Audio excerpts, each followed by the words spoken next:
ધરમબિંદુ ગ્રંથના આધારે આપણે જે 35 ગુણ પર ચાતુર્માસિક પ્રવચનમાળા ચાલુ કરી છે એમાં 9મા ગુણની આપણે ચર્ચા ચાલુ રાખી છે અને 9મા ગુણનું નામ છે વિનય. વિનયથી માતા પિતાની સેવા કરવી. માં અને બાપ એ ઉદ્યમ કરી અને છોકરાઓનું પાલન પોષણ કરે. અગર માં જો ઉદ્યમ ના કરે, બાપ જો મહેનત ના કરે તો સંતાનોના પાલન પોષણ કેવા થાય? મહેનત છે આમાં. માએ મહેનત કરી છે, ખૂબ જ મહેનત કરી છે. અત્યારે આપણે આટલા મોટા થયા, આ મોટા કરવામાં મોટો હિસ્સો કોનો છે?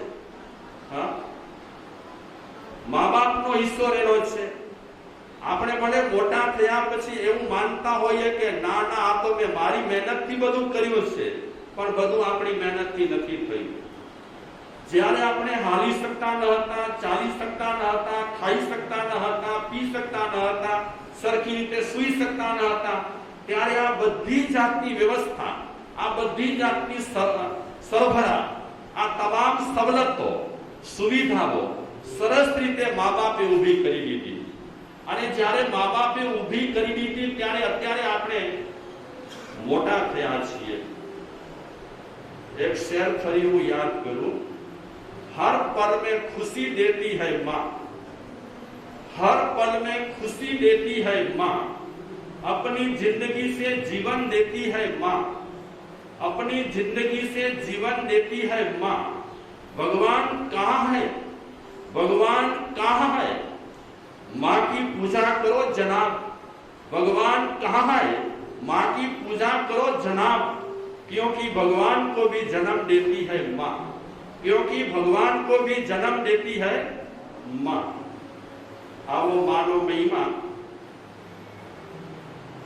आ सरस मजानी रचनाમાં કર્યો છે. મને થોડીક વાત મહાવીર વિશે ખ્યાલમાં આવી છે કે મહાવીર છે એમની સાધના પદ્ધતિ નિવૃત્તિ પરાયણ હતી. મહાવીર ભગવાનની साधना पद्धति बिल्कुल निवृत्ति परायण. અને આપણે અત્યારે આવા પુરુષોને વિતરાગ પુરુષ તરીકે જોઈએ છીએ. વિતરાગ પુરુષના રૂપમાં હોવા છતાં પણ કર્તવ્ય એમણે અડા કર્યો કે ના કર્યો? કર્તવ્ય અડા.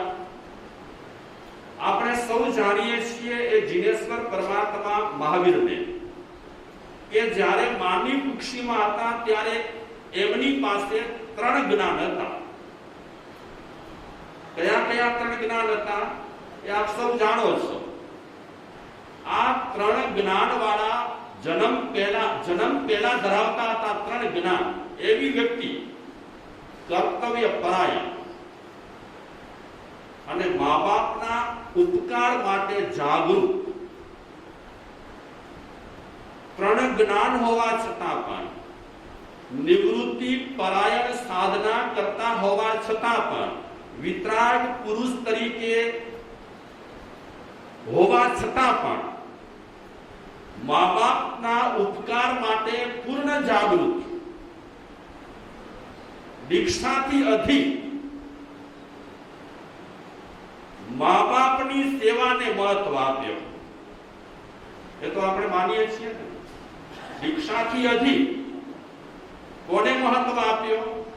ભલે એ જ્ઞાની હતા, ભલે એ સમજતા હતા કે મને દીક્ષા આટલા વર્ષે જ આવવાની છે, અંદરથી જ્ઞાન દ્વારા ફિક્સ વસ્તુ હોવા છતાં પણ બહારથી તો આપણે જોઈએ તો ઠીક એમણે સંકલ્પ કરેલો હતો કે મા બાપ હયાત હોય ત્યાં સુધી મારે દીક્ષા લેવી નહીં. તો કોને મહત્વ આપ્યું? દીક્ષાને કે મા બાપને? તો આ વાત પરથી આપણે નક્કી કરી શકીએ કે એમણે મા બાપની સેવાને મહત્વ આપ્યું. દીક્ષા પછી વિતરાગ થવાના છે, વિતરાગતા કેળવવા માટે પગલા જે ભરવાના છે તે જાણે છે, તે છતાં પણ જાગૃત કર્તવ્યમાં કેટલાય જાગૃત પુરુષ હતા. આત્મ સાધનાથી પહેલા કર્તવ્યના પાઠ પઢાવ્યા એમણે. એક સરસ મજાનો આ પ્રસંગ પર મને ડાયલોગ મળ્યો. આપણે ઘણી વખત આત્માની બહુ ચર્ચા કરીએ, લુખી, અને આત્માની લુખી ચર્ચા કર્યા પછી મા બાપની જે ઉપેક્ષા આપણે કરીએ છીએ એના માટે મને સરસ મજાનો ડાયલોગ મળ્યો. આધ્યાત્મિકતાના નામે સામાજિક દાયિત્વને ન ભૂલવું જોઈએ. ઘણી વખત આધ્યાત્મિકતાની વાતો કરી અને આપણી જે સામાજિક ફરજો રહેલી હોય છે એ આપણે ભૂલી જતા હોઈએ છીએ. આપણું દાયિત્વ રહેલું છે, આપણી ફરજ રહેલી છે, આપણી જવાબદારી છે. મા બાપના આપણે પગ ન દબાવીએ અને ગુરુ મહારાજના આપણે પગ દબાવીએ, કેવું લાગે? કેવું લાગે? સારું ન લાગે. ગુરુ મહારાજનો આપણે સામયો કરીએ અને મા બાપ જ્યારે કોઈ ગામેથી સ્ટેશને આવતા હોય અને ફોન કરે કે અમને તેડવા માટે આવજો, ત્યારે સંતાનો એમ કહી દે કે તમે ટેક્સી કરી લેજો, તો એ સામયમાં તમને દંભ દેખાતું નથી કે ગુરુજનોના તમે સામૈયા કરો અને તમારા મા બાપ જ્યારે આવી રહ્યા છે અને માંગણી કરી રહ્યા છે કોઈક સુવિધાની, વ્યવસ્થાની, ત્યારે તમે ડાયરેક્ટ ફોન કરી અને કહી દો કે ટેક્સી પકડી લેજો. એ સામાજિક જવાબદારીથી આપણે છટકવા માંગીએ છીએ. અમારા પગ તમે કલાક, બે કલાક દબાવો અને મા બાપ બિચારા તાવમાં કણસતા હોય અને એમને ખાસ શરીરમાં કળતર થતી હોય ત્યારે પગ કે શરીર દબાવવાની જરૂર હોય, ત્યારે તમે એ ફરજ અદા ના કરો અને સાધુ સંતોની સરભરા કરો, તો એમાં પણ દંભ નથી દેખાતું? દંભ નથી લાગતું એમાં? હકીકતમાં તો ભલે સાધુ સંતોના સામૈયા કરો, ભલે સાધુ સંતોની સેવા કરો, પણ એ આધ્યાત્મિકતાના નામે સામાજિક જે ફરજ રહેલી છે, સામાજિક જે જવાબદારી રહેલી છે, એ જવાબદારી તોડવા જેવી નથી, એ જવાબદારી ભૂલવા જેવી નથી. એક સરસ મજાની વાત છે કે સંતાનનો જ્યારે જન્મ થવાનો હોય એનાથી પહેલા સંતાન જ્યારે માની કુક્ષીમાં હોય, મહિલાની કુક્ષીમાં હોય, ત્યારે એ મહિલાને કેટલો આનંદ હશે, કેટલો આનંદ હશે. એ મહિલા સમજી શકે. બહુ જ આનંદ રહેલો હોય, બહુ જ આનંદ હોય.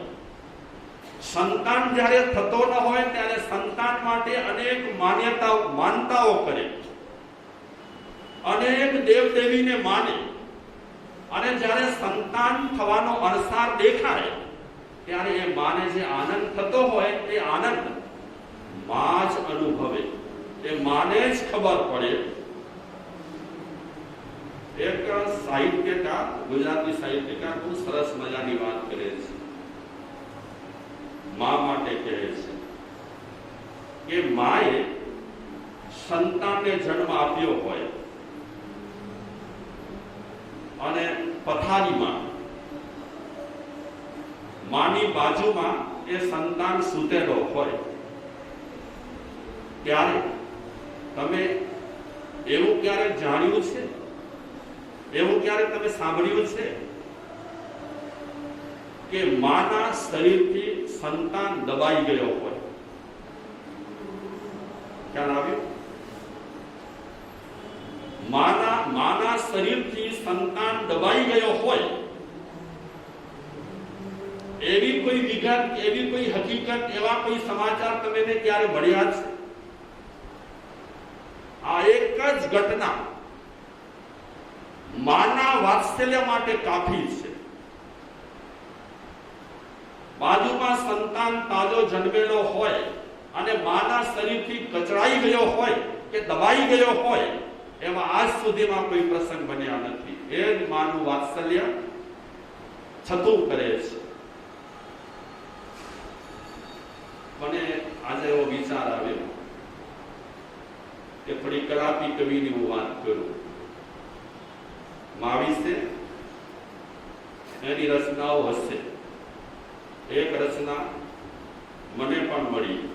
મને ખ્યાલ છે અમે એક શિબિરમાં આ રચના જ્યારે રજૂ કરી ત્યારે 200 છોકરા હતા, નાના નાના.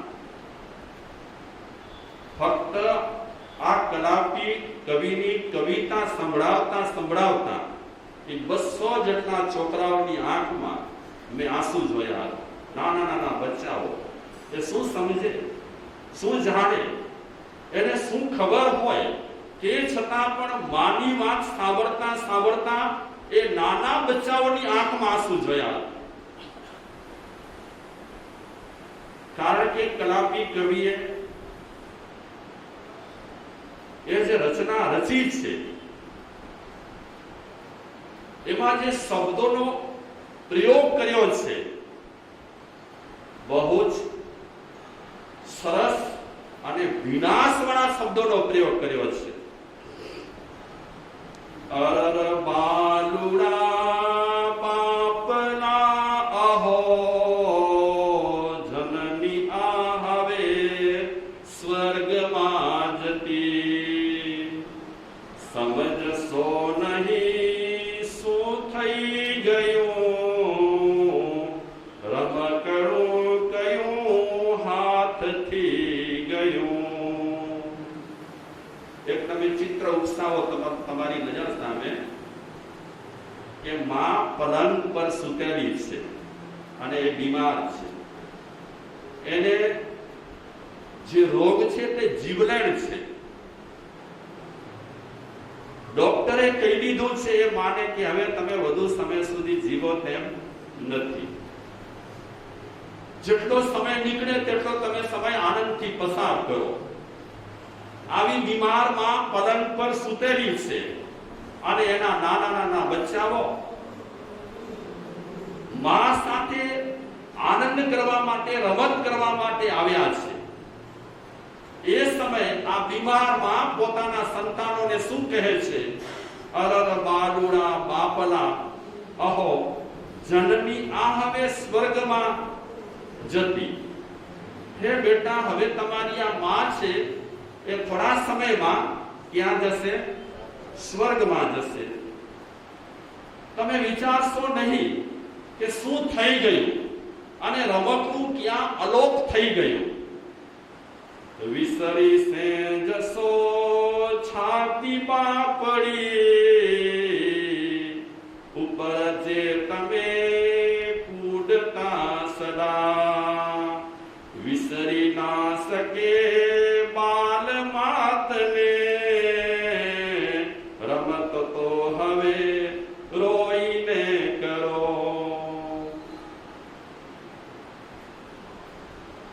બીજા ચરણમાં કહે છે, માં છોકરાઓને કહે છે, નાના બચ્ચાઓ છે કે હે બેટા, તમે મારી છાતી પર રમત રમ્યા, આનંદ કર્યો, કૂદ્યા.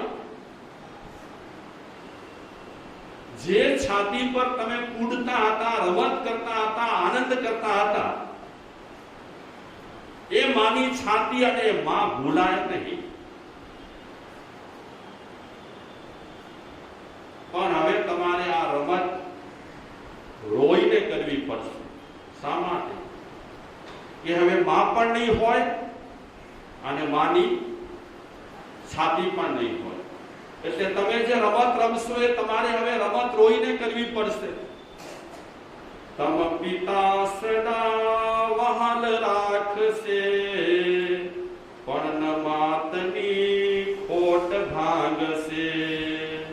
નહીં નહીં મળે માં ગઈ ફરી, જગત માં નકી માં બને નહીં. બીમાર વિચારમાં છોકરાઓને કહે છે, બેટા હવે તમારી સંભાળ હું જઈશ એટલે તમારા પિતાજી તમારી સંભાળ રાખશે,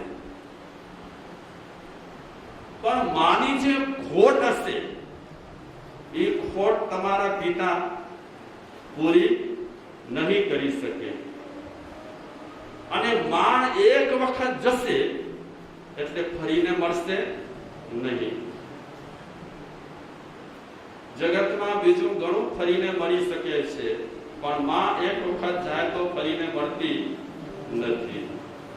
દિવસ બે સહુ લાડ પૂરસે, દિવસ બે દયા સર્વ રાખશે, પણ ન છાતીએ કોઈની તમે રજડતા હવે એકલા રહો. એ બેટા હું જ્યારે જઈશ, ક્યાં જઈશ? મારું જ્યારે મૃત્યુ થશે અને સ્વર્ગમાં જઈશ ત્યારે લોકો 2 દિવસ તમારી પૂછા કરશે કે માં એની બિચારાની ચાલી ગઈ. અને વાત બહુ સાચી છે. ગુજરાતીમાં કહેવત છે કે ઘોડે ચડનારો બાપ મરજો, પણ ડરનારી માં ન મરજો. બાપ માટે આ શબ્દ વાપર્યો છે. આમ તો સારું ન જ લાગે, બાપ પણ શું કામ કરે? જેના મા બાપ ન હોય તો એ બિચારાની જિંદગી કેવી બની જાય, તે છતાં પણ માને મહત્વ આપવા માટે આ કહેવતનું સર્જન થયું હશે કે ભલે ડરતી હોય, દુખી હોય માં, તે છતાં પણ માં ન મરજો. માં મરી જાય એટલે માં વગરના છોકરાઓને 1-2 દિવસ આડોશી પડોશી સગાવાલા શું કરે? આશ્વાસન આપે, ડિપાર્ટમેન્ટ જેવું કઈ ખાવાનું આપે, થોડી વાર પટાવે, પણ 2 દિવસ પછી જગતના લોકો કે આડોશી પડોશી કે સગાવાલા કઈ પૂછા ના કરે. દિવસ બે દયા સર્વ રાખશે. મારા ગયા પછી આજુબાજુના લોકો કે સગાવાલા 2 દિવસ તમારા પર દયા કરશે, પણ 2 દિવસ મતલબ કે ભલે થોડા દિવસ વધારે નીકળી જાય, પણ વધારે દિવસ સુધી કઈ પૂછા કરવાના નથી. પણ છાતીએ કોઈની તમે રજડતા હવે એકલા રહો. પણ હવે તમને માની છાતી તો માં જશે એટલે માની છાતી તો મળવાની નથી, પછી તો તમે રજડતા થઈ જશો. બહુ કરી શકી વહાલ હું નથી, કડી રડાવતી હું ગણું હતી, તમ દિલો ક્ષમા આપશો મને, પણ ન માતને ચેન કઈ પડે. એ બેટા જે વહાલ કરવો જોઈતો હતો એ હું તમને વહાલ કરી શકી નથી. માં છે એ સંતાન પર ગમે તેટલું વહાલ કરતી હોય, તે છતાં પણ એને અધૂરું લાગે કે હજી હું સંતાન પર જે વહાલ કરવો જોઈએ પૂરો વહાલ કરી શકી નથી. મૃત્યુ શૈયા પર સૂતેલી એ માં પોતાના સંતાનોને કહે છે કે વહાલ જેટલો કરવો જોઈતો હતો તેટલો વહાલ હું કરી શકી નથી, અને ક્યારેક હું તમને ધમકાવતી હતી અને ક્યારેક હું તમને રડાવતી હતી. તો એ બેટા જ્યારે હવે જવાનો વખત થયો છે, મૃત્યુ જ્યારે નજીકમાં આવી રહ્યો છે, આવી ગયો છે, ત્યારે હે બેટા તમને તમારી સાથે મેં જે કઠોર વ્યવહાર કર્યો એની હું આજે ક્ષમા લઉં છું.